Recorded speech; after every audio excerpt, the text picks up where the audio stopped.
ନହେଲେ tomato pizza pizza ଏ ବର୍ଷା ଦିନେ ଭଲ ଲାଗିବ। ଓହୋ ଏମିତି କଥା କହିବ ଖାଲି ଟିକେ ବୁଝିବ।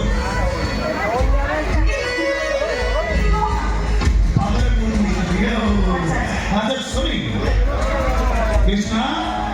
ସରି ତମର ଟିକେ ଆସୁଛି ନାଇଁ ସରି ମୋର ସମ୍ପର୍କ ହାରାଇ 4 ବର୍ଷ 4.5 ବର୍ଷ ହବ କୋରୋନା ଆଗରୁ ହଁ ଏମିତି ସରି ଛାଡ଼ିଦେ ରାଜ ଛାଡ଼ିଦେ ସରି ମୁଁ ଯଦି ରାଜକୁ ବାହାବାକୁ ପ୍ରପୋଜ କରିଥାନ୍ତି ଆମ ଘର ଷ୍ଟାଣ୍ଡାର୍ଡ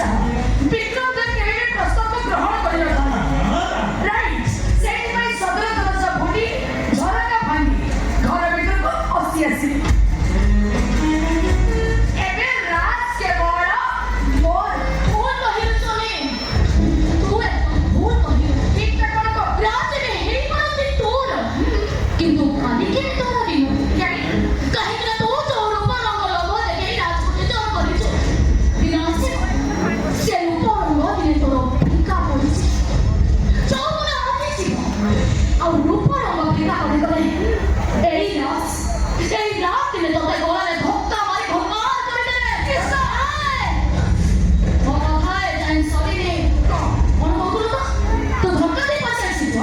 ଜାଣିଛୁ ଧକ୍କା ଦେଇ କୋଉମାନେ ଆସନ୍ତି यारे परे पेड़ पटलो नले आउ सदर दरजा देई आसे स्त्री आई मीन घररो ओहो तो परिचय होला मु गोटे पेड़ पटलो मन बुद्धि पड़ले हजार पेड़ सोईवा तन जन्म कृष्ण मुहरे लगाम दे कोची ता नहले कोदिन मो हातटा टपर को उठी जीवो जाने से कदे को जाने କିନ୍ତୁ ମନେ ରଖ ଯୋଉଦିନ ମୋ ହାତ ତୋ ଉପରକୁ ଉଠିବ ମୁଁ ସେଇଦିନ ଏ ରାଜର ଛାଇ ଦେଖିବାକୁ ତୁ ଡରିବୁ। କାହିଁକିନା ପେଟ ପାଟର ମାଡ଼ର ଓଜନ ଠାରୁ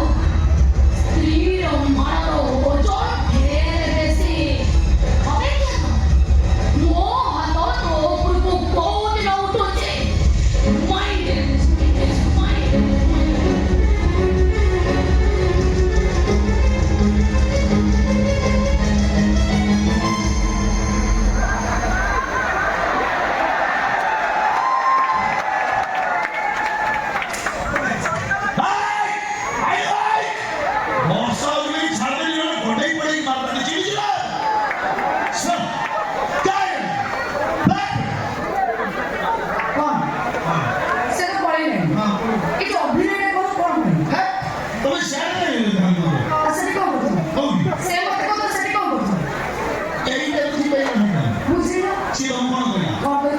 ଯୋଉଦିନ ମୋ ହାତ ତୋ ଉପରକୁ ଉଠିବ ସେଦିନ ରାଜର ଛାଇ ଦେଖିବାକୁ ଧରିବି ମୁଁ କଟକଟା ଖେଳ କରିଦେବି କଣ କରିବି ଅନ୍ଧାରକୁ ପଳେଇବି ଆଉ ଛାଇ କୃଷ୍ଣ ମୁଁ କଣ ଜାଣିନି ଏ କୃଷ୍ଣ କଥାରେ ମୁଁ ଭାବି ପଡିବି ଚାଉଳ ଛାଇ କାନ୍ଦିବ ଆଉ ଏ କୃଷ୍ଣ ବି କାନ୍ଦିବ ଏ ଶନି ଭାଗ୍ୟ ତ ଖାଲି ହସ ଏ ରାଜ ଚାଲ ନା ଆମେ ଲାଇଫକୁ ମନ ଭରି ଏନ୍ଜୟ କରିବା କଣ କରିବା କହିଲ ଦେହ ଭଲ ନାହିଁ 4 ଦିନ ହେଲା ମୁଁ ଶୋଇକି ଉଠିକି ଆଇଲି ମୋ ପରିସ୍ଥିତି ଯାହା ପୁଣି କହୁଛ ଲାଇଫ୍ ଏନ୍ଜୟ କରିବ ଆଗେ ଟିକେ ବଞ୍ଚିଯାଏ ଚାଲ ଚାଲ ଚାଲ ଟିକେ ଚାଲ